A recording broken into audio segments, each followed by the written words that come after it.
In today's video, I'm going to give you a beginner's guide to Midjourney. So, to start off, I'm going to tell you that there's two different ways you can do Midjourney, a free version and paid version. The free version is going to be here, and you have to post your stuff publicly, and you only get about 40 different requests per month. Now, the paid version, it's a bot that you can talk to privately, and you can make everything private. You get a lot more hours. It's definitely worth it if you need it for some kind of creative reason. So first of all, there's a lot of commands. To the bot or in the public server, you can do slash. And that's going to tell you the frequently used commands. There's four main ones. Well, three. You've got imagine, blend, and describe. So imagine, this is going to create a image view. So you can do slash imagine. Oh, for some reason it's done blend. I don't know why. Do slash imagine and then hit enter. And you can type in what you want it to make. So a realistic photo of a chef cooking pasta. This is the basic thing you can do.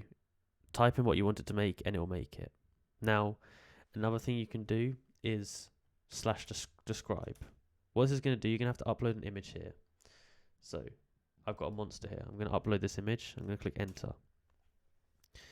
And what this is going to do, it's going to look at your image and describe what it is and basically create a prompt for you. So, it's created 4 prompts. A blue monster with teeth making noise in a realistic, hyper-detailed portrait.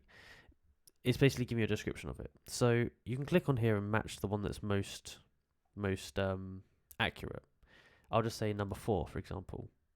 And this is going to send the prompt to Midjourney. You press submit, and then it's going to generate what you've just made. So this is basically really good if you have an image and you want to kind of recreate it. So as you can see, here, the original one with the pasta is being made, and this is very cool. So now that we've got this image here, we can pick which edition we like the most. So say we like the first one. What we can do is you can press U1, and that's going to upscale it.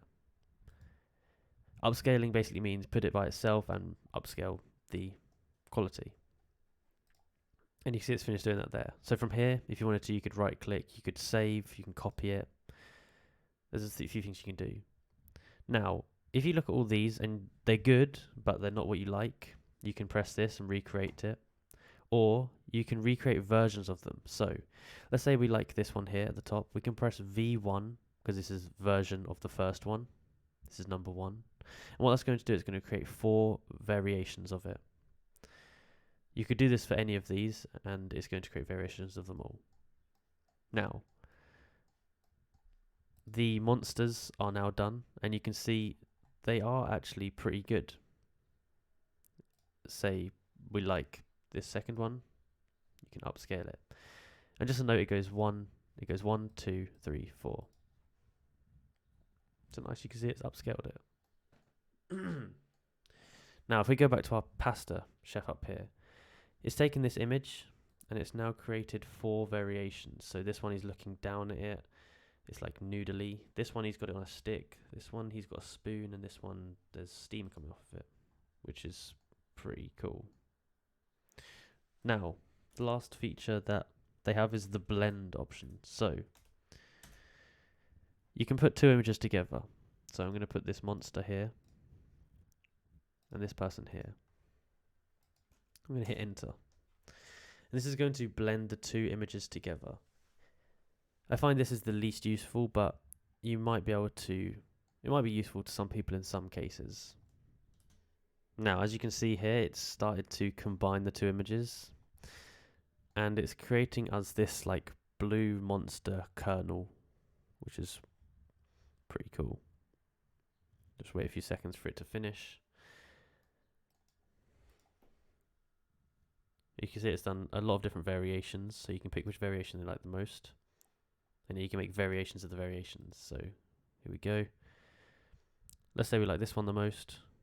We can either upscale it or we can create variations. We can do both. Now, if you're struggling to create what you want, I'm going to teach you how to do that. There's a site called Prompt Base. Now in here, they have hundreds, if not thousands, of different prompts for Midjourney. So go to find a prompt.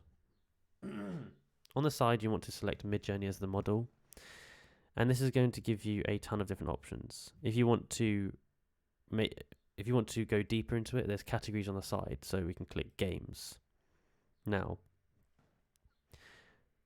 this is given us some prompts that are in the game category. So say we want to create avatar creations, for example.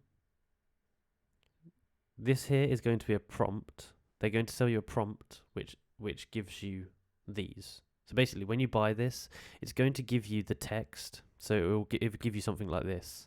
Monster in the style of this. It would give you the shading options, the focuses, the demeanor of his face, colors, the realistic styles, stuff like that. Now these are really amazing, and you can find so many things on here. So if you wanted to say website design, say you're a website designer, make sure you select Midjourney. And down here, it's going to give you tons of different website templates which you can use. So you can click on this, buy this for $30, and then it's going to give you prompts which will make websites like this.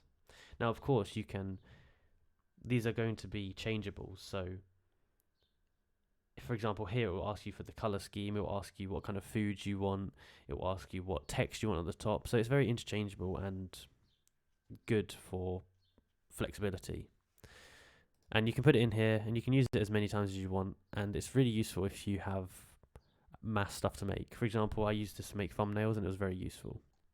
So I hope you enjoyed this video and found it useful. If you did, please like, subscribe and comment down below that it worked. Thank you for watching.